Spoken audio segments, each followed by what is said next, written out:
로마서 1에서 2장. 로마서 1장. 그리스도 예수님의 종이 된 나 바울은 하나님의 기쁜 소식을 전하기 위해 사도로 부르심을 받고 거룩하게 구별되었습니다. 이 기쁜 소식은 하나님께서 예언자들을 통해 성경에서 미리 약속하신 그의 아들에 관한 것입니다. 그분으로 말하면 육신으로는 다윗의 후손으로 태어나시고 거룩한 영으로는 죽은 사람들 가운데서 부활하여 능력으로 하나님의 아들임이 인정되신 우리 주 예수 그리스도이십니다. 우리가 그분을 통해 은혜와 사도의 직책을 받은 것은 모든 나라 사람들이 믿고 순종하도록 하기 위해서입니다. 여러분도 그들 가운데서 예수 그리스도의 부르심을 받은 사람들입니다. 하나님의 사랑을 받아 성도가 된 로마의 모든 사람에게 하나님 우리 아버지와 주 예수 그리스도의 은혜와 평안이 함께하기를 바랍니다. 나는 무엇보다도 여러분의 믿음이 온 세상에 널려 알려지고 있기 때문에 예수 그리스도를 통해 내 하나님께 감사를 드립니다. 내가 그리스도에 대한 기쁜 소식을 전하며 정성껏 하나님을 섬기는 것과 또 여러분을 기억하며 쉬지 않고 기도하는 것을 하나님께서도 잘 알고 계십니다. 나는 하나님의 뜻 안에서 여러분에게 갈 수 있는 길이 열리기를 늘 기도하고 있습니다. 이처럼 내가 여러분을 간절히 만나려고 하는 것은 영적인 축복을 나눔으로써 여러분의 믿음을 강하게 하려는 것입니다. 다시 말해서 여러분과 내가 서로서로 믿음을 통해 힘을 얻으려는 것입니다. 형제 여러분, 내가 다른 이방인들 가운데서 좋은 결실을 얻은 것처럼 여러분 가운데서도 좋은 결실을 얻으려고 여러분에게 여러 번 가고자 했다는 것을 아시기 바랍니다. 그러나 지금까지 길이 막혀 뜻을 이루지 못했습니다. 나는 문화인이건 야만인이건 지혜로운 사람이건 어리석은 사람이건 모든 사람에게 빚진 자입니다. 그래서 로마에 있는 여러분에게도 기쁜 소식을 전하기 되기를 갈망하고 있습니다. 나는 이 기쁜 소식을 조금도 부끄러워하지 않습니다.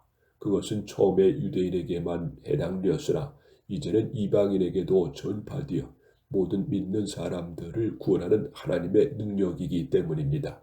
이 기쁜 소식에는 오직 믿음으로만 하나님과 올바른 관계를 갖게 된다는 것을 나타나 있습니다. 이것은 성경의 의로운 사람은 믿음으로 살 것이다 라고 쓰인 말씀과 같습니다. 그러나 악한 행동으로 진리를 막는 모든 죄인들에게는 하나님이 하늘에서 노여워하십니다. 이것은 하나님이 자기에 대하여 알만한 것을 그들에게 나타내셔서 그것이 그들에게 분명해졌기 때문입니다. 하나님이 세상을 창조하신 그때부터 보이지 않는 그의 속성, 곧 그의 영원하신 능력과 신성이 그가 만드신 만물을 통해 분명히 나타나서 알게 되었으니 이제 그들은 변명할 수가 없습니다. 그들은 하나님을 알면서도 그분을 하나님으로서 영광스럽게 하지 않고 감사하지도 않으며 그들의 생각은 쓸모없고 그들의 어리석은 마음은 어두워졌습니다. 그들은 스스로 지혜로운 체하지만 사실은 어리석어서 영원히 살아계시는 하나님을 섬기지 않고 오히려 썩어 없어질 사람이나 새나 짐승이나 기어다니는 동물, 형상의 우상을 섬기고 있습니다. 그러므로 하나님은 그들이 마음의 정욕대로 추잡하게 살도록 내버려 두셨고 그들은 서로 몸을 더럽혔습니다. 그들은 하나님의 진리를 거짓된 것으로 바꾸었고 창조된 하나님보다는 그분이 만드신 것들을 더 경배하며 섬겼습니다. 그러나 길이길이 찬양을 받으실 분은 하나님이십니다. 아멘. 이것 때문에 하나님께서는 그들을 부끄러운 정욕대로 살게 버려두셨습니다. 그래서 여자들까지도 정상적인 성생활을 버리고 변태적인 짓을 즐기며 남자들도 그와 같은 여자들과의 정상적인 성생활을 버리고 자기들끼리 서로 정욕을 불태우면서 부끄러운 짓을 하여 그 잘못에 대한 마땅한 대가를 받았습니다. 사람들이 하나님을 알려고 하지 않으므로 하나님께서도 그들이 부패한 마음으로 악한 일을 하도록 내버려 두셨습니다. 그들은 온갖 부정, 추악, 욕심, 악한 생각, 사기, 살인, 다툼, 시기, 악으로 가득 차 있습니다. 그리고 그들은 수근거리며 서로 헐뜯고 하나님을 미워하고 건방지고 교만하며 자랑하고 악한 일을 꾸며내고 부모에게 불순종하고 미련하며 신의도 인정도 없고 무자비합니다.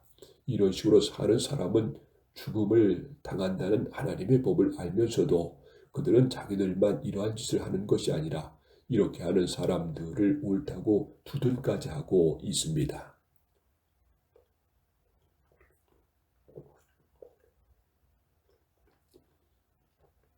로마서 2장. 여러분은 남을 판단하고 있습니까? 그렇다면 여러분은 죄인이 아니라고 변명할 수 없습니다. 왜냐하면 여러분도 그들과 똑같은 일을 하고 있기 때문입니다. 이러한 일을 하는 사람에게는 하나님의 정의의 심판이 내린다는 것을 우리는 알고 있습니다.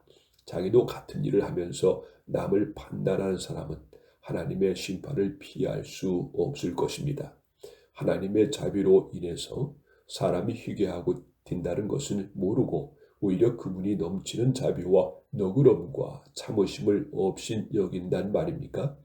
이러한 사람은 고집이 세고 회개하지 않기 때문에 하나님의 정의와 심판 날에 받을 형편을 스스로 쌓고 있는 것입니다. 하나님은 모든 사람에게 그 행위대로 갚아주실 것입니다.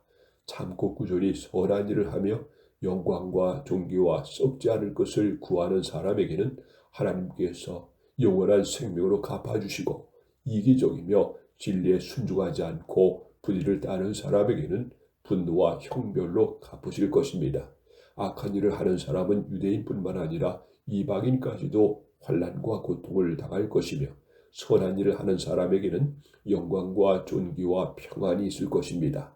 이것도 유대인이나 이방인이 마찬가지입니다. 하나님은 모든 사람을 차별하지 않고 똑같이 대하시기 때문입니다. 율법 없이 죄 짓는 사람은 율법에 관계없이 망하고, 율법 아래서 죄 짓는 사람은 율법으로 심판을 받을 것입니다. 하나님 앞에서 의롭다는 인정을 받을 사람은 율법을 듣기만 하는 사람이 아니라 그 율법대로 사는 사람입니다. 율법 없는 이방인들이 본능적으로 율법이 요구하는 것을 실천하면 그들에게 율법이 없어도 그들 자신이 자기에게 율법이 됩니다. 그들의 행동은 율법이 요구되는 일이 그들의 마음에 기록되어 있다는 것을 보여주며 그들의 양심도 이것이 사실임을 증거하고 있습니다. 왜냐하면 그들의 생각이 서로 고발하며 변명하기 때문입니다. 내가 전한 기쁜 소식에서 말한 것처럼 하나님께서 예수 그리스도를 통하여 사람들의 모든 비밀을 심판하실 날이 반드시 올 것입니다. 그러나 유대인인 여러분은 어떻습니까? 여러분은 율법을 의지하고 하나님을 사랑하며 율법에서 교훈을 받아 하나님의 뜻을 알고 지상의 것을 가려낼 줄 압니다. 그리고 여러분은 여러분 자신이 소경의 길잡이요 어둠이 있는 사람들의 빛이며 어리석은 사람의 교사요 어린 아이들의 선생이라고 믿고 있으며, 또 지식과 진리의 모든 내용이 율법에 다 들어있는 것으로 알고 있습니다. 그런 여러분이 남을 가르치면서도 왜 여러분 자신은 가르치지 못합니까? 도둑질하지 말라고 하는 여러분이 도둑질하고 간음하지 말라고 하는 여러분이 간음하며, 우상을 지긋지긋하게 여기는 여러분이 신전에 물건을 훔치고, 율법을 자랑하는 여러분이 율법을 어겨 하나님을 욕되게 하다니 말이나 됩니까? 그것은 성경에 하나님의 이름이 너희 때문에 이방인들 가운데서 모독을 당한다고 기록된 말씀과 같습니다. 율법을 지키면 여러분의 할례가 가치가 있으나 율법을 어기면 할례를 받지 않는 것처럼 되고 맙니다. 그러므로 할례를 받지 않는 이방인이라도 율법을 잘 지키면 하나님은 그를 할례받은 사람으로 여기시지 않겠습니까? 그래서 본래 할례를 받지 않은 사람이 율법을 지킨다면 오히려 그가 할례를 받고 율법을 잘 알면서도 그것을 어기는 여러분을 판단하게 될 것입니다. 유대인으로 태어났다고 해서 참 유대인이 아니며 육체의 할례를 받았다고 해서 참 할례가 아닙니다. 오히려 마음에 참된 변화를 받은 사람이야 참 유대인이며 기록된 율법이 아닌 성령님에 의해 마음의 할례가 진정한 할례입니다. 이러한 사람은 칭찬을 사람에게서 받는 것이 아니라 하나님에게서 받습니다.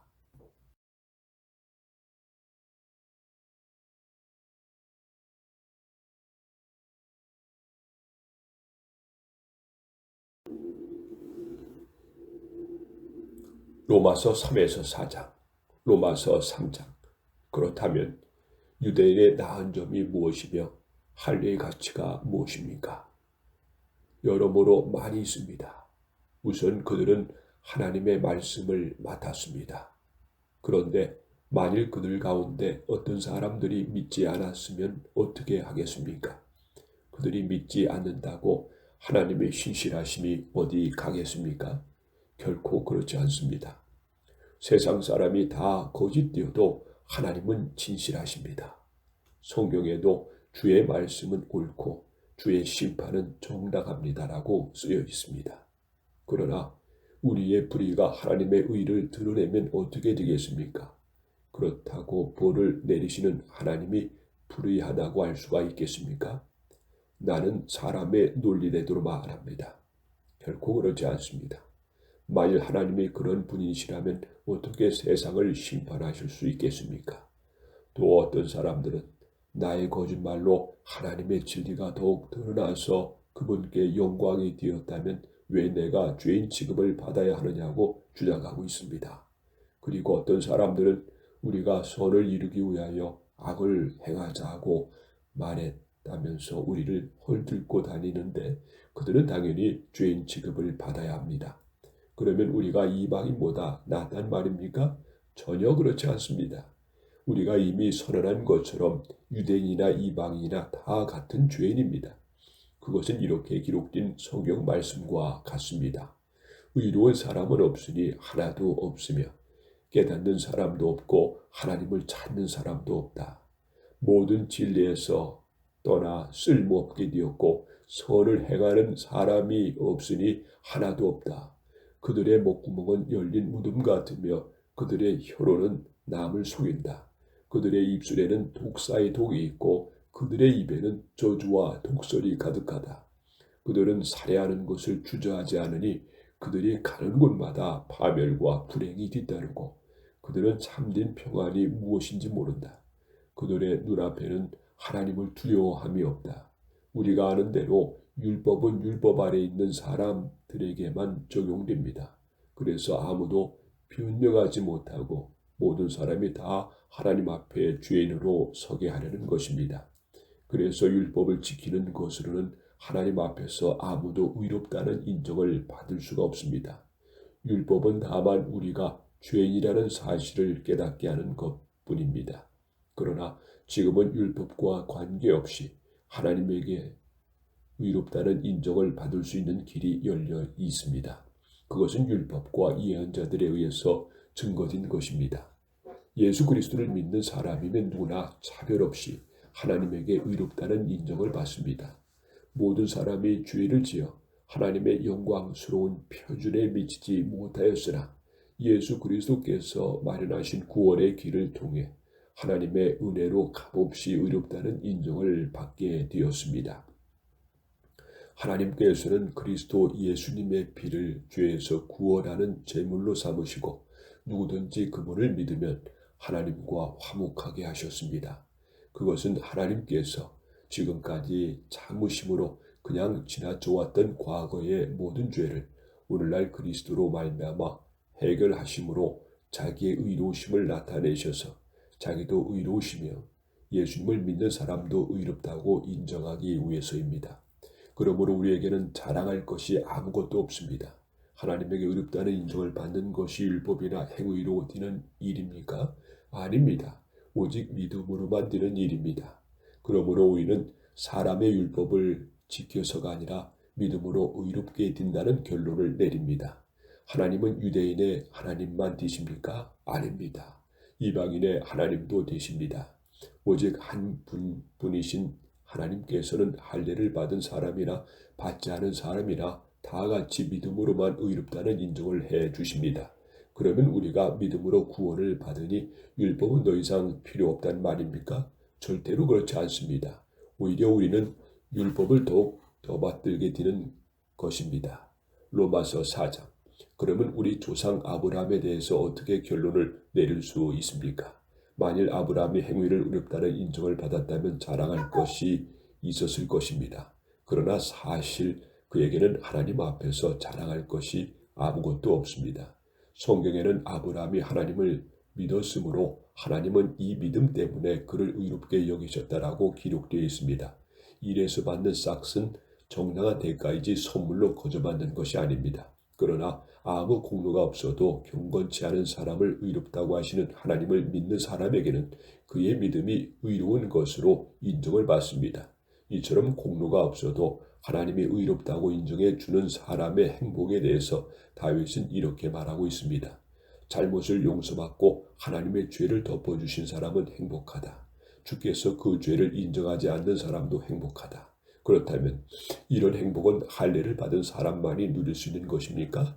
아니면 할례를 받지 못한 사람도 누릴 수 있는 것입니까? 우리는 아브라함의 믿음으로 의롭다는 인정을 받았다고 말했습니다. 그렇다면 언제 아브라함의 믿음이 인정을 받았습니까? 할례를 받은 후입니까? 받기 전입니까? 그것은 할례를 받은 후가 아니라 받기 전이었습니다. 아브라함은 할례를 받기 전에 이미 믿음으로 의롭다는 인정을 받은 표로서 후에 할례를 받았습니다.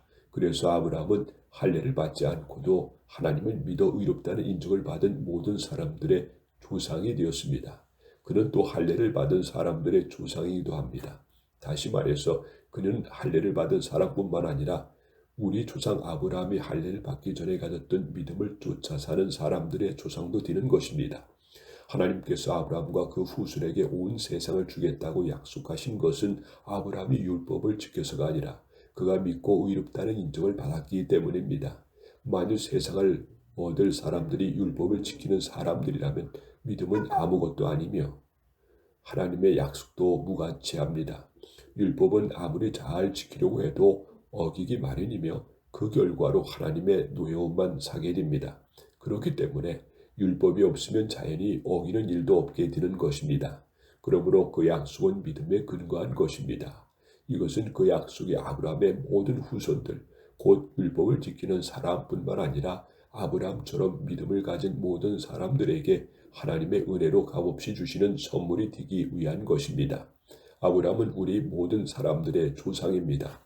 이것은 성경에 내가 너를 많은 민족의 조상으로 세웠다라고 기록된 말씀과 같습니다. 그는 하나님 앞에서 우리 조상이 된 것입니다. 그가 믿는 하나님은 죽은 사람들을 살리시고 없는 것을 있게 하시는 분이십니다. 아브라함은 도저히 불가능한 것을 바라고 믿었으므로 네 후손도 저 별들처럼 많을 것이다라고 하신 약속대로 그는 많은 민족의 조상이 되었습니다. 아브라함은 자기 나이가 100세가 다 되어 몸은 죽은 것과 다름이 없고 그의 아내 사라도 나이가 많아 도저히 출산할 수 없는 것을 알고도 믿음이 약해지지 않았습니다. 그는 불신앙으로 하나님을 의심하지 않고 믿음이 더욱 굳게 서서 하나님께 영광을 돌리며 하나님께서 약속하신 것을 이루실 수 있다고 확신했습니다. 그래서 하나님은 이 믿음 때문에 그를 의롭게 여기셨습니다. 하나님이 그를 의롭게 여기셨다는 말은 그에게만 하신 것이 아니라 우리에게도 하신 말씀입니다. 우리 주 예수님을 죽은 사람들 가운데서 다시 살리신 하나님을 믿는 우리는 다 의롭다는 인정을 받게 될 것입니다. 예수님은 우리 죄 때문에 죽음을 당하셨고 우리가 의롭다는 인정을 받게 하시려고 다시 살아나셨습니다.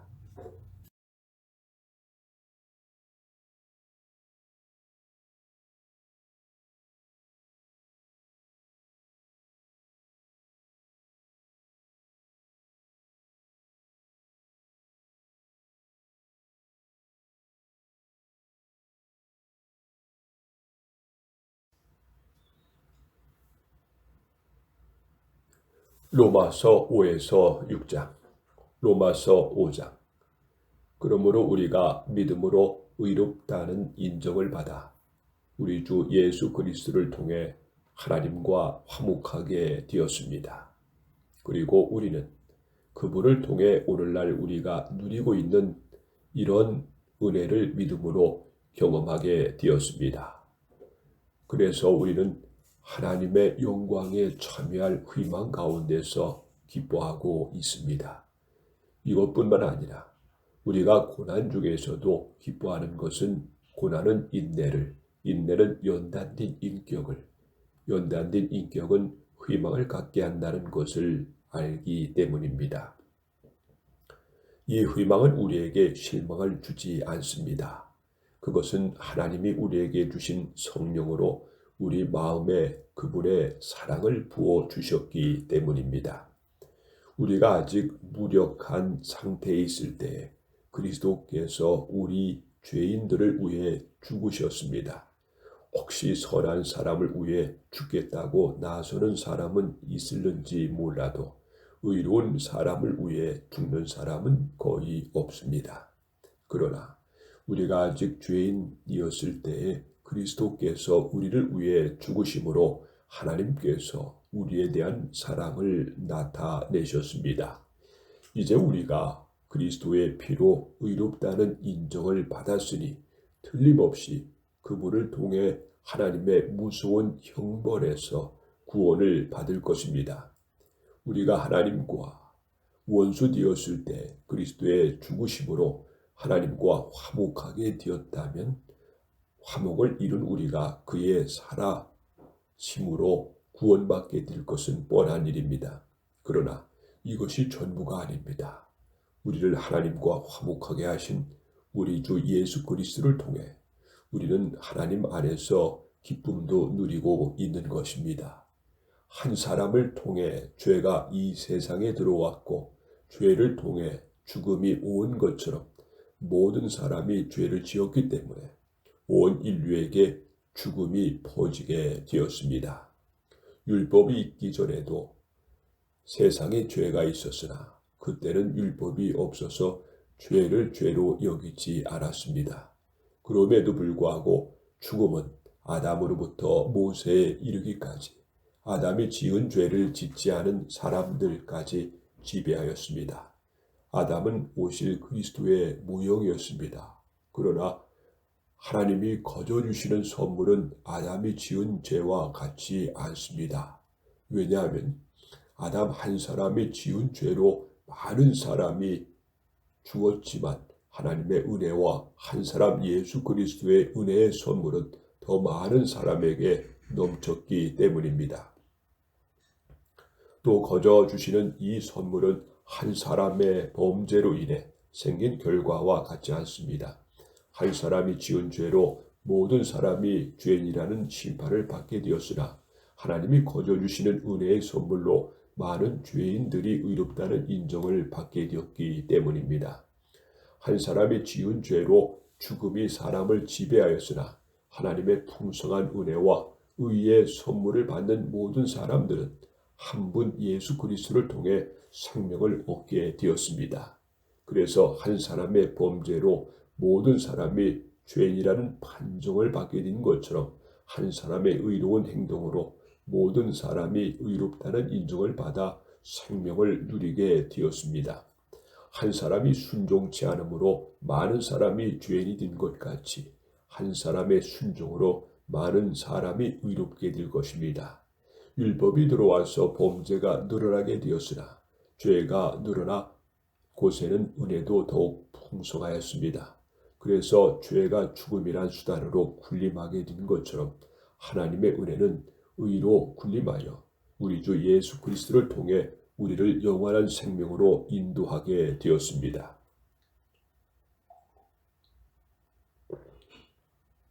로마서 6장. 그러면 하나님의 은혜를 더 받으려고 계속 죄를 지어야 하겠습니까? 결코 그럴 수 없습니다. 이미 죄에 대하여 죽은 우리가 어떻게 죄 가운데 그대로 살 수 있겠습니까? 여러분은 그리스도 예수님과 연합하는 세례를 받은 우리가 그분과 함께 죽었다는 사실을 모르십니까? 우리는 그분의 죽으심과 연합하는 세례를 받음으로써 그분과 함께 묻힌 것입니다.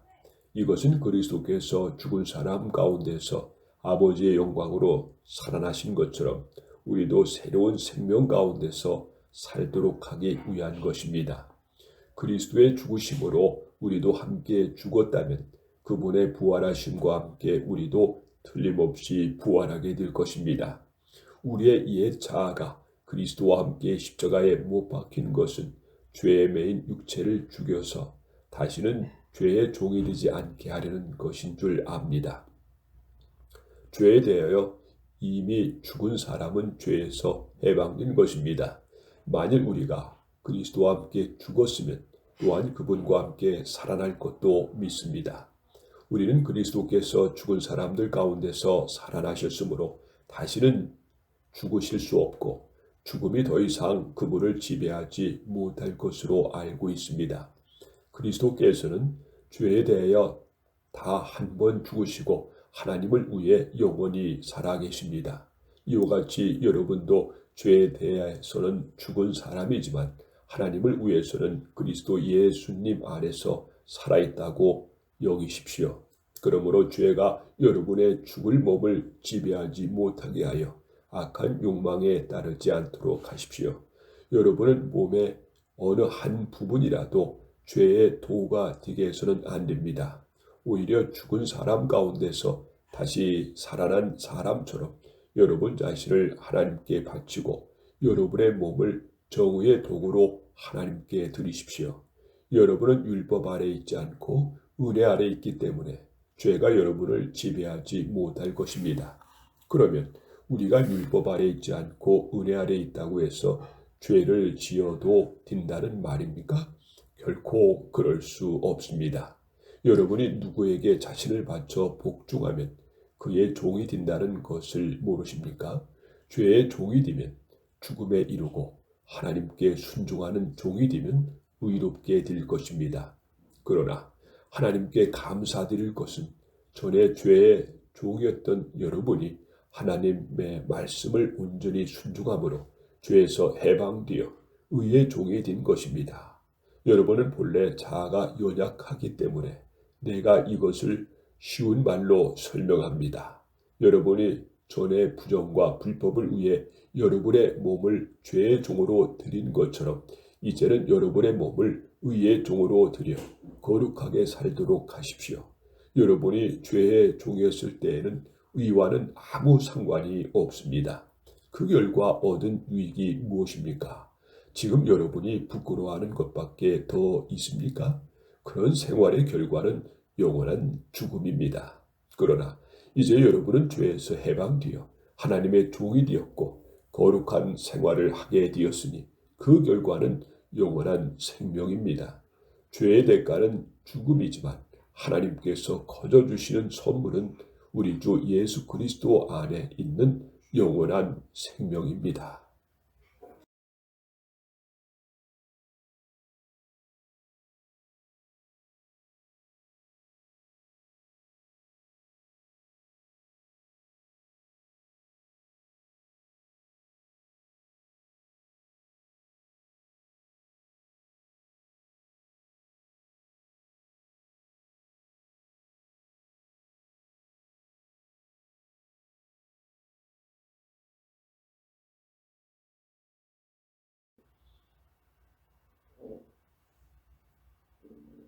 로마서 7에서 8장, 로마서 7장.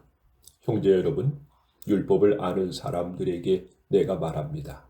여러분은 사람이 살아있을 동안에만 율법의 지배를 받는다는 것을 모르십니까? 결혼한 여자는 남편이 살아있을 동안에는 법적으로 그에게 매여 있지만 남편이 죽으면 그 법에서 자유롭게 됩니다. 남편이 살아있는데 다른 남자와 결혼하면 그 여자는 간음죄를 지게 되지만 남편이 죽은 후에는 다른 남자와 시집을 가도 죄가 되지 않습니다. 형제 여러분, 그러므로 십자가에 못 박히신 그리스도를 통해 여러분도 율법에 대하여 죽었습니다. 이것은 우리가 다른 분 곧 부활하신 그리스도의 사람이 되어 하나님을 위해 열매를 맺기 위한 것입니다. 우리가 육신의 지배를 받을 때에는 율법에 의해 일어난 죄의 욕망이 우리 안에서 작용하여 죽음에 이르는 열매를 맺었습니다. 그러나 이제는 우리가 월매이던 율법에 대하여 죽고 거기서 해방되었습니다. 그러므로 우리는 율법에 의한 낡은 방법이 아니라 성령님의 새로운 방법으로 하나님을 섬기게 되었습니다. 그러면 율법이 죄입니까? 결코 그렇지 않습니다. 율법이 없었다면 내가 죄를 알지 못했을 것입니다. 만일 율법이 탐내지 말아라 하고 말하지 않았다면 탐욕이 무엇인지도 몰랐을 것입니다. 그러나 죄가 계명으로 기일을 틈타서 내 속에 온갖 탐심을 일으켜 놓았습니다. 그것은 율법이 없으면 죄를 죽은 것이기 때문입니다. 내가 한때는 율법이 없이 살았습니다. 그러나 계명을 알게 되자 죄는 살아나고 나는 죽었습니다. 생명을 죽기 위해 그 계명이 오히려 나에게 죽음을 가져다 준 것입니다. 이것은 죄가 계명으로 기일을 틈타 나를 속이고 그 계명으로 나를 죽였기 때문입니다. 그러므로 율법과 계명은 다 거룩하고 의롭고 선합니다. 그렇다면 선한 것이 나에게 죽음을 가져왔다는 말입니까? 결코 그렇지 않습니다. 사실 나를 죽인 것은 죄입니다. 죄가 죄로서의 본성을 드러내기 위해 선한 그것을 이용하여 나를 죽였으니 죄는 계명으로 철저하게 나에게 성격을 띠게 되었습니다. 우리는 율법이 영적인 것이라고 알고 있는데 나는 육신에 속한 사람이 되어 죄의 종으로 팔렸습니다. 나는 내가 하는 일을 이해하지 못합니다. 이것은 내가 원하는 것을 하지 않고 도리어 원치 않는 것을 하기 때문입니다. 만일 내가 원치 않는 것을 하게 되면 그것은 율법이 선하다는 것을 내가 인정하는 것이 됩니다. 그러나 이것을 행하는 것은 내가 아니라 내 속에 있는 죄입니다. 선한 일을 하고 싶어 하면서도 그것을 실천하지 못하는 것을 보면 나의 옛 성품 속에는 선한 것이 없음을 알 수가 있습니다. 나는 내가 바라는 선한 일은 하지 않고 원치 않는 악한 일을 하고 있습니다. 만일 내가 원치 않는 것을 한다면 그렇게 하는 것은 내가 아니라 내 속에 있는 죄입니다. 여기에 나는 하나의 원리를 발견했는데 그것은 선한 일을 하려는 나에게 악이 함께 있다는 사실입니다. 나의 내적 존재는 하나님의 법을 좋아하지만 내 육체에는 또 다른 법이 있습니다. 그것이 내 마음과 싸워서 나를 아직도 내 안에 있는 죄의 종으로 만들고 있다는 것을 알았습니다. 아, 나는 얼마나 비참한 사람인가요? 누가 이 죽음의 몸에서 나를 구해내겠습니까? 우리 주 예수 그리스도를 통해 나를 구원해 주신 하나님께 감사합니다. 아직도 내 마음은 하나님의 법을 따르고 육신은 죄의 법을 따르고 있습니다. 로마서 8장. 그러므로 이제 그리스도 예수님을 믿는 사람에게는 유죄 판결이 없습니다. 이것은 그리스도 예수님을 통하여 생명을 주시는 성령님의 능력이 죄와 죽음의 굴레에서 여러분을 해방시켜 주셨기 때문입니다. 우리의 타락한 성품 때문에 율법이 연약하여 할 수 없는 그것을 하나님은 하셨습니다. 하나님께서는 죄의 문제를 해결하시기 위해 자기 아들을 죄 많은 인간의 모양으로 보내시고 우리의 죄값을 그에게 담당시킨 것입니다. 그것은 육신을 따라 살지 않고 성령님을 따라 사는 우리에게 율법의 요구를 이루기 위한 것입니다. 육신을 따라 사는 사람은 육신의 일을 생각하지만 성령님을 따라 사는 사람은 성령님의 일을 생각합니다. 육적인 생각은 죽음을 뜻하고 영적인 생각은 생명과 평안을 뜻합니다. 육적인 사람은 하나님의 법에 복종하지 않고 또 복종할 수도 없기 때문에 하나님과 원수가 되고 맙니다. 육신의 지배를 받는 사람은 하나님을 기쁘시게 할 수 없습니다. 그러나 성령님이 여러분 안에 계시면 여러분은 육신의 지배를 받는 것이 아니라 성령님의 지배를 받습니다. 누구든지 그리스도의 영이 없으면 그리스도의 사람이 아닙니다. 그러나 그리스도께서 여러분 안에 살아 계시면 비록 여러분의 몸은 죄로 죽어 있으나 영은 의를 인해서 살아있는 것입니다. 죽은 사람들 가운데서 예수님을 다시 살리신 분이 영이 여러분 안에 계시면 그리스도를 살리신 그분이 여러분 안에 계시는 성령님을 통해 여러분의 죽을 몸도 살리실 것입니다. 형제 여러분, 우리가 빛인 사람들이지만 육신의 빛을 지고 육신을 따라 살아서는 안 될 것입니다. 만일 여러분이 육신을 따라 살면 죽을 것이지만 성령님을 통해 육적인 악의 행위를 죽이면 살 것입니다. 성령님의 인도를 받는 사람은 다 하나님의 아들들입니다. 여러분 다시 두려워해야 할 종을 영을 받은 것이 아니라 하나님의 아들이 되게 하는 성령을 받았습니다. 그래서 우리는 성령님을 통해 하나님을 나의 아버지라고 부릅니다. 바로 그 성령님이 우리 영과 함께 우리가 하나님의 자녀라는 사실을 증거하십니다. 우리가 하나님의 자녀라면 하나님의 상속자로서 그리스도와 공동 상속인이 되는 것입니다. 그러므로 우리가 그리스도와 함께 영광을 받으려면 그분과 함께 고난도 받아야 합니다. 지금 우리가 받는 고난은 앞으로 우리에게 나타날 영광과 전혀 비교가 되지 않는다고 생각합니다. 모든 피조물들은 하나님의 아들들이 나타나기를 애타게 기다리고 있습니다. 피조물이 헛된 것에 복종한 것은 스스로 한 것이 아니라 하나님께서 그렇게 하신 것입니다.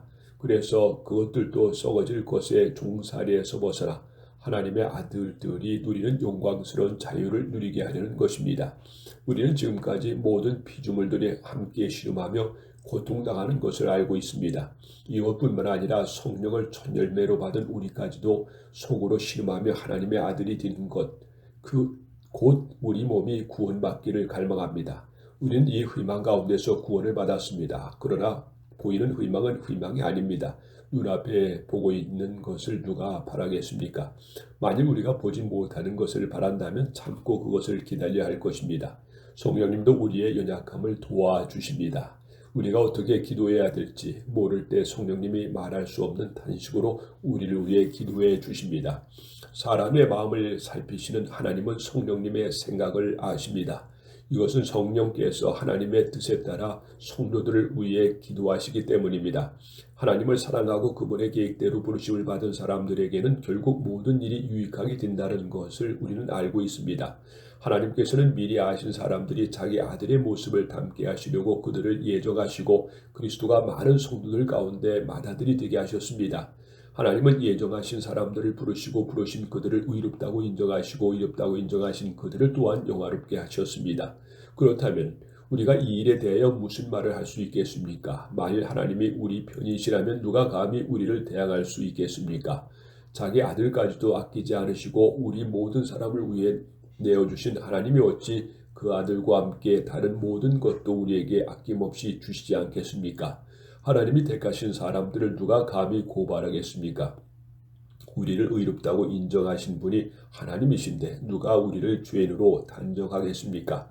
그리스도 예수님은 죽었다가 다시 살아나셔서 하나님의 오른편에 항상 우리를 위해 기도해 주십니다. 그런데 누가 우리를 그리스도의 사랑에서 끊는단 말입니까? 고난입니까? 괴로움입니까? 핍박입니까? 굶주림입니까? 헐벗음입니까? 위험입니까? 칼입니까? 이것은 성경에 우리가 주를 위해 하루 종일 죽음의 위험을 당하고 도살장의 양 같은 취급을 받습니다라고 한 말씀과 같습니다. 그러나 우리는 사랑하시는 그리스도를 통해 우리는 이 모든 것을 거뜬히 이깁니다. 그러므로 죽음이나 생명이나 천사들이나 지옥의 권사나 현재 일어날 장래일이나 능력이나 높은 것이나 깊은 것이나 그 밖에 어떤 피조물도 우리 주 그리스도 예수 안에 있는 하나님의 사랑에서 우리를 끊을 수 없다고 확신합니다.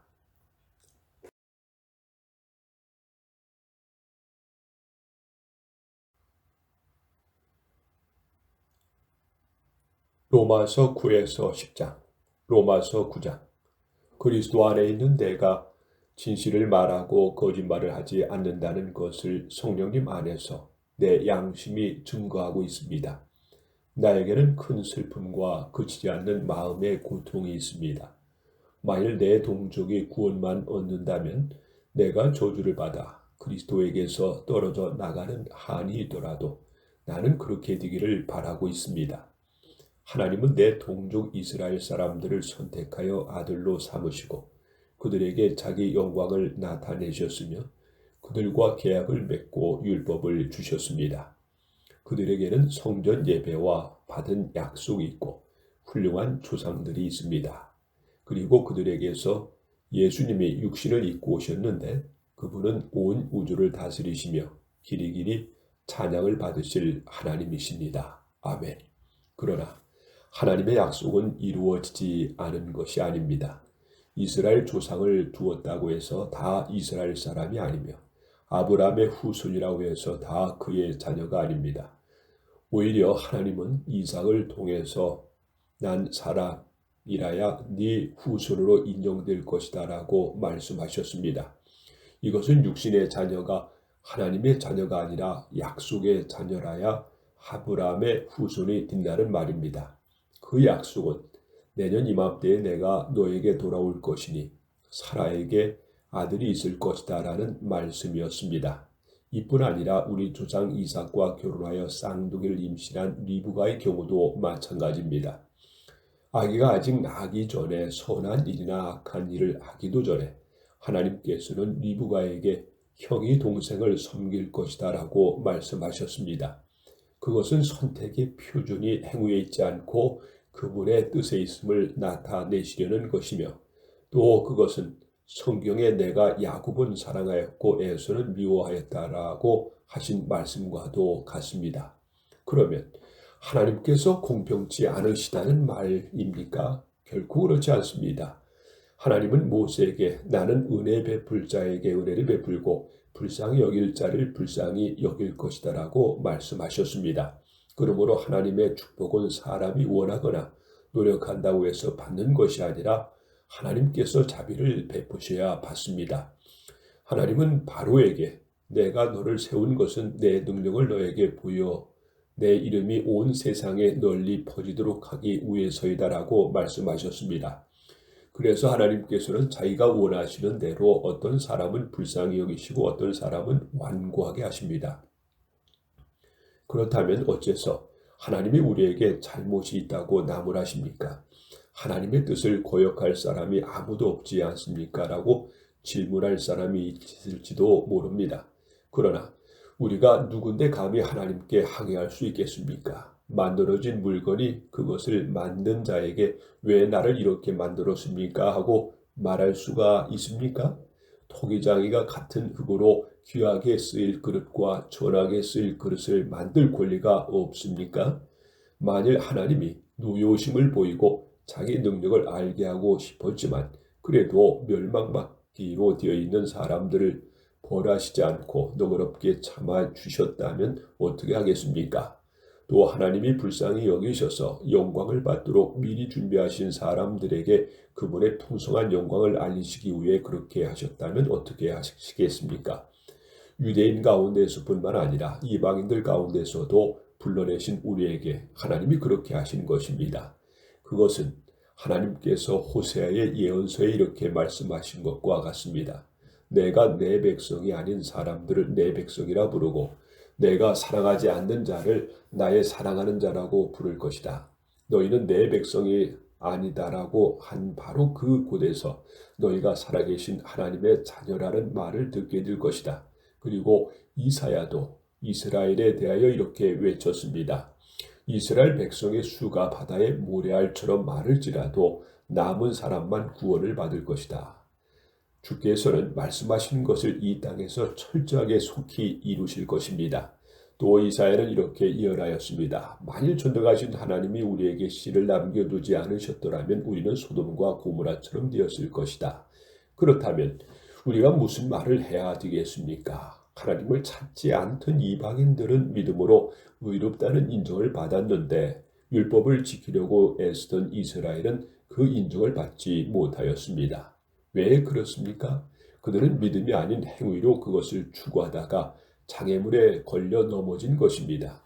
이것은 성경에 보라, 내가 걸려 넘어지게 하는 돌과 바위를 시온에 둔다. 그러나 그를 믿는 사람은 부끄러움을 당하지 않을 것이다 라고 쓰인 말씀과 같습니다.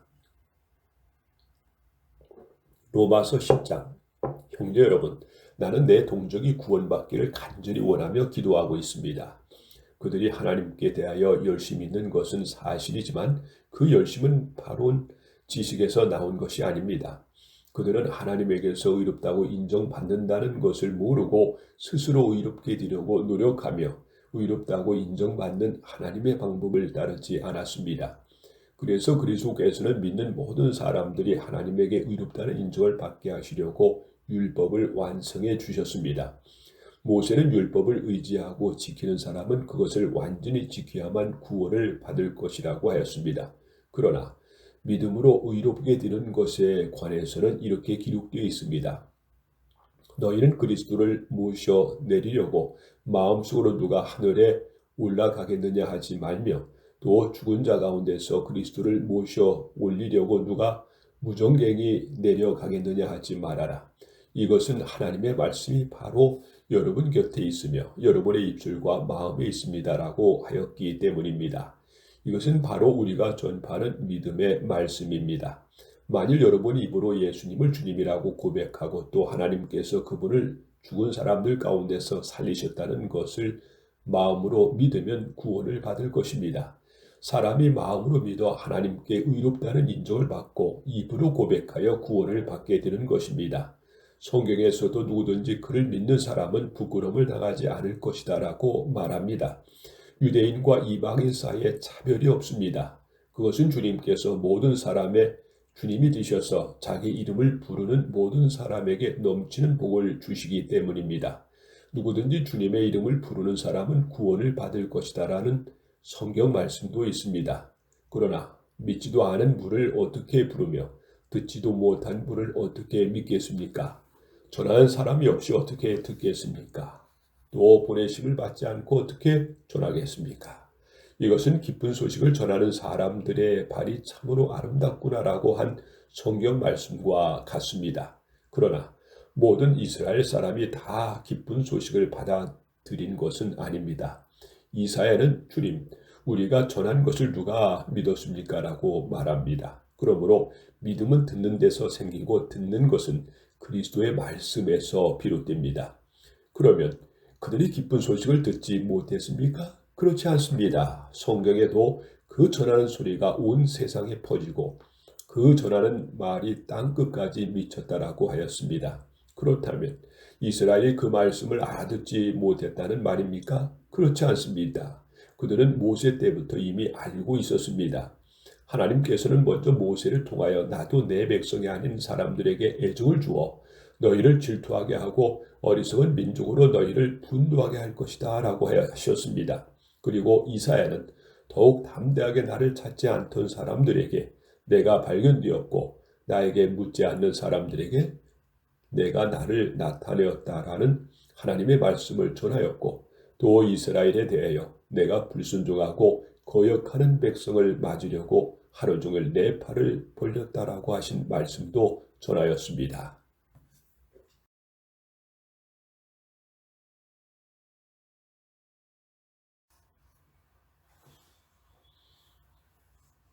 로마서 11에서 12장, 로마서 11장. 그러면 하나님께서 자기 백성 이스라엘을 버리셨습니까? 결코 그렇지 않습니다. 나도 이스라엘 사람이요 아브라함의 후손이며 베냐민 지파 출신입니다. 하나님은 처음부터 택하신 자기 백성을 버리시지 않았습니다. 엘리야가 이스라엘을 걸어 하나님께 고발한 성경 말씀을 보십시오. 주여 그들이 주의 예언자들을 죽이고 주의 제단을 헐어버렸으며 살아남은 예언자는 나 하나밖에 없는데 그들은 나마저 죽이려고 합니다라고 하지 않았습니까? 그러나 하나님께서 그에게 무엇이라고 대답하셨습니까? 내가 나를 위하여 바알 우상을 섬기지 않은 사람 7,000명을 남겨두었다라고 대답하셨습니다. 그와 같이 지금도 하나님의 은혜로 선택된 사람들이 남아 있습니다. 그것은 행위로 된 것이 아니라 하나님의 은혜로 된 것입니다. 그렇지 않으면 은혜가 진정한 은혜라고 할 수 없습니다. 그렇다면 무엇이란 말입니까? 이스라엘은 결국 자기들이 찾던 것을 얻지 못하고 선택받은 사람들만 얻었으며 나머지는 완고해지고 말았습니다. 그것은 성경에 하나님이 그들의 정신을 흐리게 하여 오늘날까지 보지도 듣지도 못하게 하셨다라고 한 말씀과 같습니다. 다윗도 이렇게 말하였습니다. 그들의 식탁이 올가미와 덫과 지적거리는 장애물과 죄값을 받는 자리가 되게 하소서. 그들의 눈이 어두워 보지 못하게 하시고 그들의 등은 항상 굽어 있게 하소서. 그렇다고 이스라엘이 넘어져서 영영 패망하였습니까? 결코 그렇지 않습니다. 하나님께서는 도리어 그들의 범죄로 이방인들을 구원하여 이스라엘이 그들을 보고 질투하게 하셨습니다. 이스라엘의 범죄와 실패가 온 세상 사람들에게 넘치는 축복을 가져다 주었다면 이스라엘 전체가 하나님께로 돌아올 때는 더욱더 큰 축복이 넘치지 않겠습니까? 나는 이방인 여러분에게 말합니다. 내가 이방인의 사도가 되었으니 내 직분을 자랑스럽게 여깁니다. 나는 어떻게 해서든지 내 동족의 마음속에 질투심을 불러일으켜 그들 가운데 몇 사람이라도 구원하기를 바라고 있습니다. 이스라엘이 버림받은 결과로 온 세상 사람들이 하나님과 화목하게 되었다면 하나님께서 그들을 다시 받아주실 때 죽은 사람이 다시 살아난 것과 같을 것입니다. 처음 익은 곡식가루가 거룩하면 떡덩이가 거룩하고 뿌리가 거룩하면 가지도 거룩합니다. 감람나무도 가지 얼마 꺾이고 돌 감람나무인 여러분이 거기에 접붙여서 참 감람나무 뿌리에 양분을 함께 받게 되었습니다. 그렇다면 접붙임을 받은 여러분은 그 꺾인 가지들에 대해서 자랑해서는 안 됩니다. 아무리 자랑하여도 여러분이 뿌리를 지탱해 주는 것이 아니라 뿌리가 여러분을 지탱해 주기 때문입니다. 그러면 여러분은 우리의 접붙임을 위해서 가지들이 꺾여졌다고 말할 것입니다. 그렇습니다. 그들은 믿지 않음으로 꺾여졌고 여러분은 믿음으로 접붙여졌으니 교만하지 말고 두려워하십시오. 하나님께서 원 한 가지 유대인들도 아끼지 않으셨다면 이방인인 여러분도 아끼지 않으실 것입니다. 그러므로 여러분은 하나님의 자비로우심과 엄하심을 생각하십시오. 넘어진 사람들에게는 하나님의 엄하게 다스렸습니다. 그러나 여러분이 계속 하나님의 은총 가운데 있으면 여러분에게는 자비를 베푸실 것입니다. 그렇지 않을 때는 여러분도 잘리게 될 것입니다. 꺾인 가지와 같은 유대인들도 그들의 불신앙만 버린다면 접붙임을 받게 됩니다. 이것은 그들을 다시 접붙일 수 있는 능력이 하나님께 있기 때문입니다. 원래 돌 감람나무처럼 여러분이 거기서 잘려서 참 감람나무의 접붙임을 받았다면 원가진 이 사람들은 본래의 참 감람나무에 접붙이는 일이 얼마나 더 쉽겠습니까? 형제 여러분, 여러분은 자만하지 않기 위해서도 한 가지 알아야 할 비밀이 있습니다.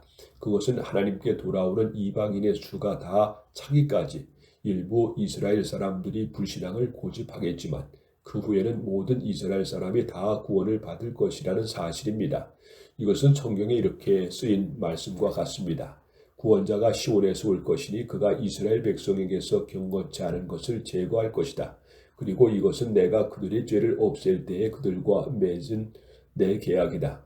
기쁜 소식의 견지에서 보면 이스라엘 사람들은 여러분을 위해 하나님의 원수가 되었지만 선택이란 점에서 보면 그들은 조상들 때문에 하나님의 사랑을 입은 사람들입니다.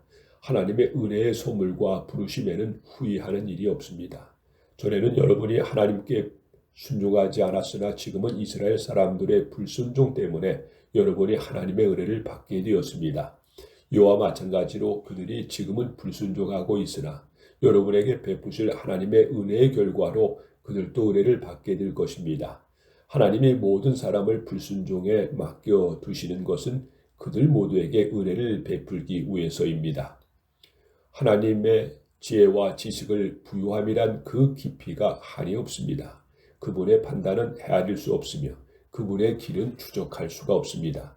누가 주의 마음을 알았으면 누가 그분의 상남자가 되었습니까? 하나님께서 먼저 드렸으니 하나님이 갚아주셔야 한다고 말할 사람이 누구입니까? 만물이 다 그분에 의해서 창조되었고 그분을 통해서 생동하며 그분을 위해 존재합니다. 하나님께 길이길이 영광을 돌립시다. 아멘. 로마서 12장. 그러므로 형제 여러분, 내가 하나님의 자비를 생각하며 권합니다. 여러분의 몸을 하나님이 기뻐하시는 거룩한 산 제물로 드리십시오. 이것은 여러분이 드릴 영적 예배입니다. 여러분은 이 세상을 본받지 말고 마음을 새롭게 하여 변화를 받으십시오. 그러면 하나님의 선하시고 기뻐하시고 온전하신 뜻이 무엇인지를 알게 될 것입니다. 내게 주신 하나님의 은혜로 내가 여러분 각 사람에게 권합니다. 여러분은 자기 자신에 대해서 마땅히 생각해야 할 그 이상의 생각을 하지 말고 하나님께서 여러분에게 나눠주신 믿음의 분량에 따라 분수에 맞게 생각하십시오. 우리가 한 몸에 많은 지체를 가졌으나 이 지체들이 다 같은 기능을 가진 것은 아닙니다. 이와 같이 우리 많은 사람들이 그리스도 안에서 한 몸이 되어 서로서로 지체가 되었습니다. 그래서 우리에게 주신 은혜에 따라 우리가 받은 선물이 각각 다릅니다. 우리는 이것을 분수에 맞게 사용해야 합니다. 만일 그 선물이 예언이라면 믿음의 정도에 맞게 하고 섬기는 일이면 봉사함으로 교사는 잘 가르침으로 하십시오. 권면하는 사람은 격려의 말로, 남을 구제하는 사람은 후하게, 지도자는 열심으로, 자선을 베푸는 사람은 기쁨으로 하십시오. 사랑은 순수해야 합니다. 악을 미워하고 선을 행하십시오. 형제처럼 서로 닫듯이 사랑하고 존경하며 나태하지 말고 열심히 주님을 섬기십시오. 희망 가운데서 기뻐하며 고난을 참고 항상 기도하십시오. 가난한 성도들을 돕고 손님 대접하는 일을 힘쓰십시오.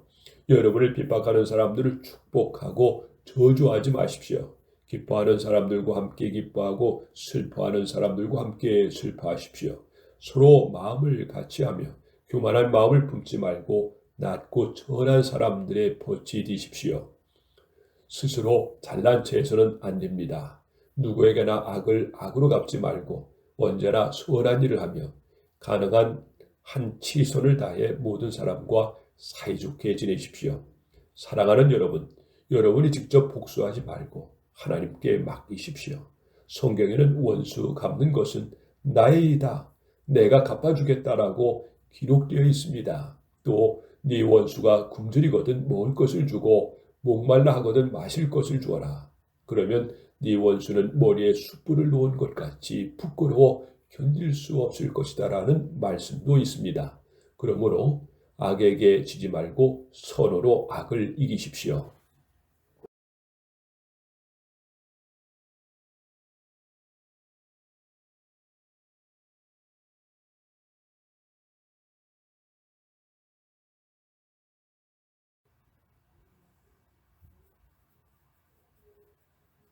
로마서 13에서 14장, 로마서 13장. 누구든지 정부 당국에 복종해야 합니다. 모든 권력이 다 하나님에게서 나왔기 때문입니다. 그러므로 그 권력을 거역하면 하나님이 세우신 권력을 거역하는 것이 되고 그러한 사람은 심판을 받게 됩니다. 선한 일을 하는 사람은 통치자가 두려울 것이 없으나 악한 일을 하는 사람은 통치자를 두려워합니다. 통치자를 두려워하지 않으려면 선한 일을 하십시오. 그러면 그에게서 칭찬을 받을 것입니다. 그는 여러분의 유익을 위해 일하는 하나님의 일꾼입니다. 그러나 여러분이 악한 일을 하면 두려워하십시오. 그가 쓸데없이 칼을 가진 것이 아닙니다. 그는 악한 일을 하는 사람들에게 하나님의 형벌을 내리는 하나님의 일꾼입니다. 그러므로 꼭 벌을 준다고 해서 복종할 것이 아니라 양심을 위해서도 복종해야 합니다.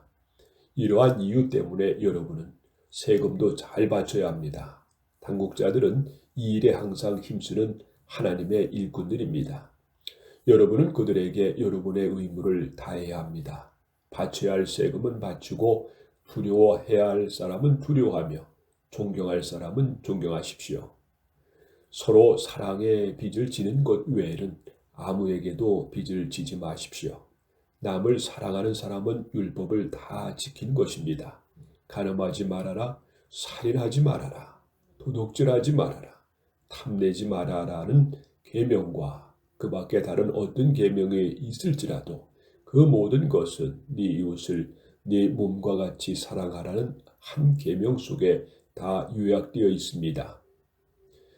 사랑은 결코 이웃을 해롭게 하지 않습니다. 그러므로 사랑은 율법의 완성입니다. 이제 여러분은 잠에서 깰 때가 되었습니다. 그것은 우리의 구원이 처음 믿을 때보다 더 가까워졌기 때문입니다. 밤이 거의 지나고 낮이 가까웠으니 이제는 악한 생활을 버리고 믿음으로 빛띤 생활을 하십시오. 낮의 빛 가운데 사는 사람들처럼 단정하게 행동해야 합니다. 흥청망청 먹고 마시며 술 취하지 말고 음란과 방탕과 싸움과 시기하는 일을 버리십시오. 주 예수 그리스도로 옷 입고 정욕을 위해 육신의 일을 추구하지 마십시오.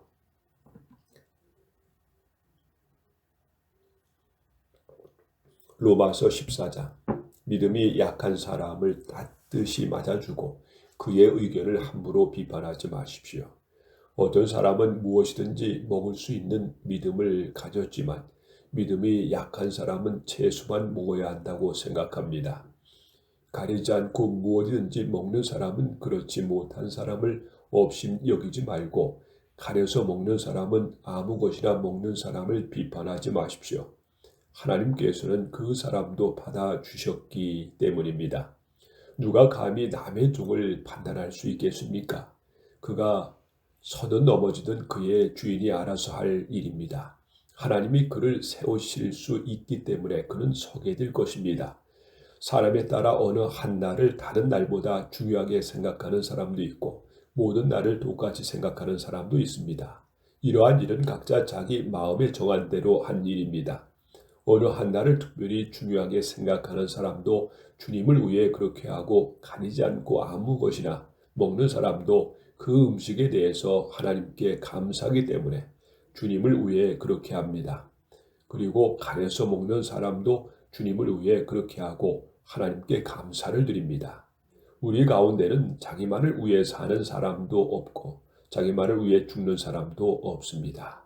우리는 살아도 주님을 위해 살고 죽어도 주님을 위해 죽습니다.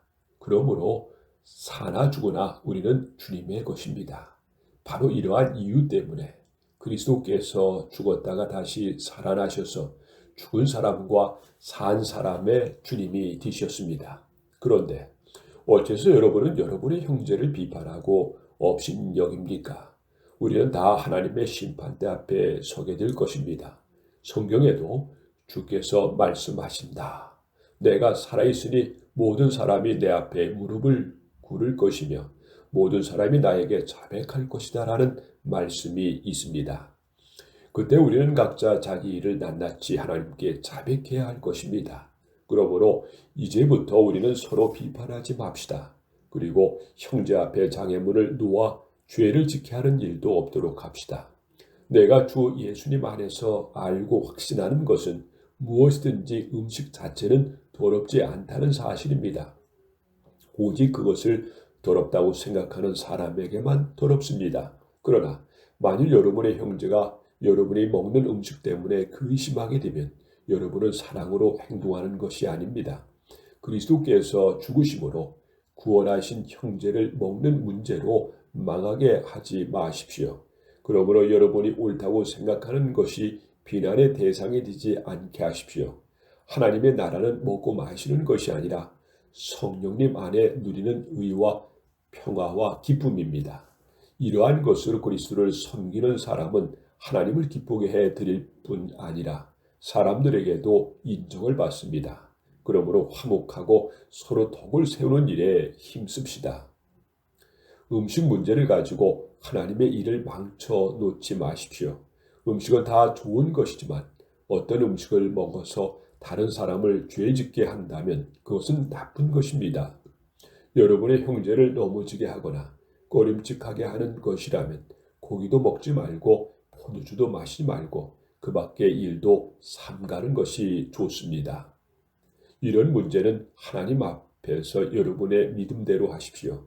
자기가 옳다고 생각하는 일을 할 때 죄책감을 느끼지 않는 사람은 행복한 사람입니다. 그러나 의심을 하면서 음식을 먹는다면 그것은 믿음으로 먹는 것이 아니기 때문에 죄가 됩니다.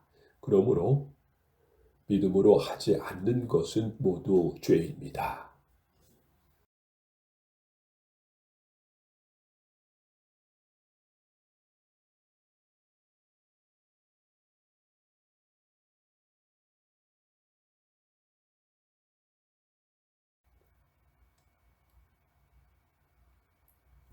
로마서 15에서 16장, 로마서 15장.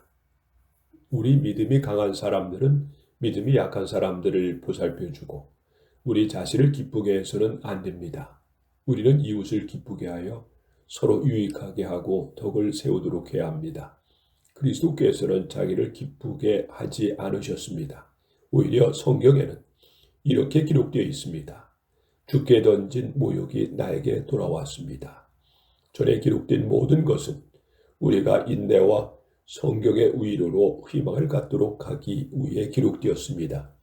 이제 인내와 위로의 하나님이 여러분에게 그리스도 예수님의 정신과 일치하는 연합 정신을 주셔서 여러분이 한 마음과 한 목소리로 우리 주 예수 그리스도의 아버지이신 하나님께 영광을 돌릴 수 있기를 바랍니다.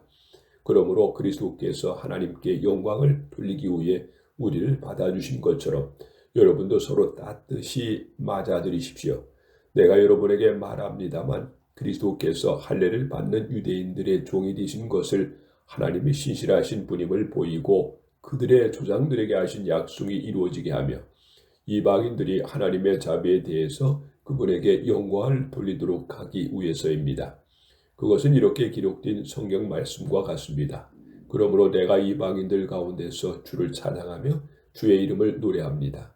성경은 다시 말합니다. 이방인들아, 주의 백성과 함께 기뻐하라. 너희 모든 이방인들아, 주를 찬양하라. 너희 모든 민족들아, 주를 찬양하라. 또 이사야도 이새의 후손이 나타나 모든 민족을 다스릴 것이니 이방인들이 그에게 희망을 걸 것이다라고 하였습니다. 희망의 원천이 되시는 하나님이 여러분에게 믿음으로 기쁨과 평안을 마음껏 누리게 하셔서 여러분의 희망이 성령님의 능력으로 넘치기를 바랍니다. 형제 여러분, 나는 여러분이 선하고 지혜로워서 충분히 서로 가르칠 수 있으리라 믿습니다. 그러나 내가 여러분에게 몇 가지 점을 상기시키려고 이것을 아주 담대하게 기록했습니다. 내가 이렇게 담대해진 것은 하나님이 나에게 주신 은혜 때문입니다. 그 은혜로 나는 이방인들을 위해 일하는 그리스도 예수님의 일꾼이 되어 기쁜 소식을 전하는 제사장 일을 하고 있습니다. 그것은 이방인들의 성령으로 거룩하게 되어 하나님이 받으실 만한 제물이 되게 하려는 것입니다. 그러므로 나는 하나님을 섬기는 일을 그리스도 예수님 안에서 자랑스럽게 여깁니다. 나는 그리스도께서 이방인들을 인도하여 하나님께 순종하도록 하기 위해 나를 통해서 행하신 일 외에는 말하지 않으려고 합니다. 하나님은 이것을 말씀과 행동과 놀라운 기적과 성령님의 능력으로 하셨습니다. 나는 이 일로 예루살렘에서 인류 이군까지 그리스도의 기쁜 소식을 힘껏 전했습니다. 나는 남아 세워놓은 터 위에 건축하지 않으려고 그리스도가 알려지지 않은 곳에서만 기쁜 소식을 전하려고 했었습니다. 이것은 성경에 그의 소식을 듣지 못한 사람들이 보고 깨달을 것이다 라고 기록된 말씀과 같습니다. 그러므로 내가 여러분에게 가는 길이 여러 번 막혔습니다. 그러나 이제는 이 지방에서 할 일이 끝났습니다. 그래서 여러 해를 두고 벼르던 대로 내가 스페인으로 가는 길에 먼저 로마에 있는 여러분을 방문하여 얼마 동안 교제를 가진 후 거기서 여러분의 도움을 받아 스페인으로 가려고 합니다. 그러나 지금 마케도니아 아가야에 사는 성도들이 예루살렘의 가난한 성도들을 위해 정성껏 헌금을 돈을 전하려고 내가 예루살렘으로 가는 중입니다. 그들은 기쁜 마음으로 헌금을 했습니다만 사실은 예루살렘 성도들에게 빚진 사람들입니다. 이방인들이 유대인들의 영적인 축복을 나눠 가졌다면 도저히 물질로 그들을 도와야 합니다. 나는 예루살렘 성도들에게 이 헌금을 안전하게 전한 후에 여러분에게 들렸다가 스페인으로 가려고 합니다. 내가 여러분에게 갈 때는 그리스도의 넘치는 축복을 가져가리라고 믿습니다. 형제 여러분, 내가 주 예수 그리스도와 성령님의 사랑으로 여러분에게 부탁합니다. 나도 기도하겠지만 여러분도 나를 위해 열심히 기도해 주십시오. 내가 유대에 있는 불신자들에게서 안전하게 보호를 받고 예루살렘에서 나의 섬기는 일이 그곳 성도들에게 기쁨이 될 수 있도록 기도해 주십시오. 그러면 내가 하나님의 뜻을 따라 기쁜 마음으로 여러분에게 가서 함께 편히 쉬게 될 것입니다. 평화의 하나님이 여러분 모두와 함께 계시기를 빕니다. 아멘. 로마서 16장. 나는 갱그레아 교회의 일꾼이요 우리의 자매인 베베를 여러분에게 추천합니다. 여러분은 성도의 사랑으로 주 안에서 그녀를 정중하게 맞아들이고 무슨 일이든지 그녀가 도움이 필요할 때는 아낌없이 도와주십시오. 그녀는 많은 사람을 도와주었으며 나도 그녀의 도움을 많이 받았습니다. 그리스도 예수님을 위해 나와 함께 일하는 동역자 브리스가와 아굴라에게 문안하여 주십시오. 그들은 나를 위해 자기들의 목숨도 아끼지 않았습니다. 그래서 나뿐만 아니라 이방인의 모든 교회도 그들에게 감사하고 있습니다. 그리고 그들의 집에서 모이는 교회도 문안해 주십시오. 나의 사랑하는 친구 에베네두에게 문안해 주십시오. 그는 아시아에서 처음으로 그리스도에게 돌아온 성도입니다. 여러분을 위해 많은 수고를 한 마리아에게 문안해 주십시오. 나의 친척이며 나와 함께 감옥에 갇혔던 안드로니고와 유니아에게 문안해 주십시오. 그들은 사도를 가운데서 뛰어난 사람이며 나보다 먼저 그리스도인이 된 사람들입니다. 주 안에서 내가 사랑하는 암블리아에게 문안해 주십시오. 그리스도를 위해 함께 일하는 동역자 우르바누와 나의 사랑하는 친구 스다구에게 문안해 주십시오. 그리스도 안에서 인정을 받은 아빌라에게 문안해 주십시오.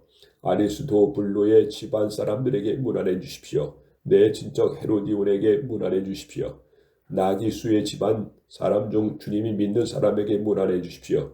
주 안에 수고한 두 자매 두루베네와 두루보사에게 문안해 주십시오. 주 안에서 많은 수고를 한 사람 하는 자매 보시에게 문안해 주십시오. 주 안에 선택된 루프와 그의 어머니에게 문안해 주십시오. 그분은 바로 내 어머니이기도 합니다. 아순그리도, 블레곤, 험에, 바드로바, 허마 그리고 그들과 함께 있는 여러 성도들에게 문안해 주십시오. 빌롤로고 율리아, 네레오, 그의 자매 올름바 그리고 그들과 함께 있는 모든 성도들에게 문안해 주십시오. 여러분은 성도의 사랑으로 서로 인사를 나누십시오. 그리스도의 모든 교회가 여러분에게 문안합니다. 형제 여러분, 내가 여러분에게 권합니다. 여러분이 배운 교훈과는 달리 분열을 일삼고 여러분의 신앙생활에 장애물을 놓는 사람들을 조심하고 그들을 멀리하십시오. 그러한 사람들은 우리 주 그리스도를 섬기지 않고 자기들의 이익만을 추구하며 간사하고 아첨하는 말로 순진한 사람들을 속이고 있습니다. 여러분의 순종에 대한 소문이 자자하니 내 마음이 기쁩니다. 그러나 나는 여러분이 선한 일에는 지혜롭고 악한 일에는 순결하기를 바랍니다. 평화의 하나님 곧 사탄을 쳐서 여러분의 발 아래 굴복시키실 것입니다. 우리 주 예수님의 은혜가 여러분과 함께하기를 바랍니다. 나의 동역자 디모데와 내 친척 누기오와 야순과 소시바더가 여러분에게 문안합니다. 이 편지를 받아 쓰는 나 더디오도 주님의 이름으로 여러분에게 문안합니다. 자기 집을 교회로 제공하여 나의 성도들을 접대한 가이오와 이 도시의 재무관 엘라스도와 믿음의 형제 구아도에게 여러분에게 문안합니다. 하나님은 내가 전하는 기쁜 소식과 예수 그리스도에 관해서 선포된 말씀으로 여러분을 믿음에 굳게 세우실 수 있습니다. 그 기쁜 소식은 오랜 세월 동안 감춰져 있었던 비밀이었습니다만 이제는 영원하신 하나님의 명령으로 예언자들의 글을 통해 계시되고 알려져서 모든 민족이 믿고 순종하게 되었습니다. 이처럼 지혜로운 유일하신 하나님께 예수 그리스도를 통하여 길이길이 영광이 있기를 기도합니다. 아멘.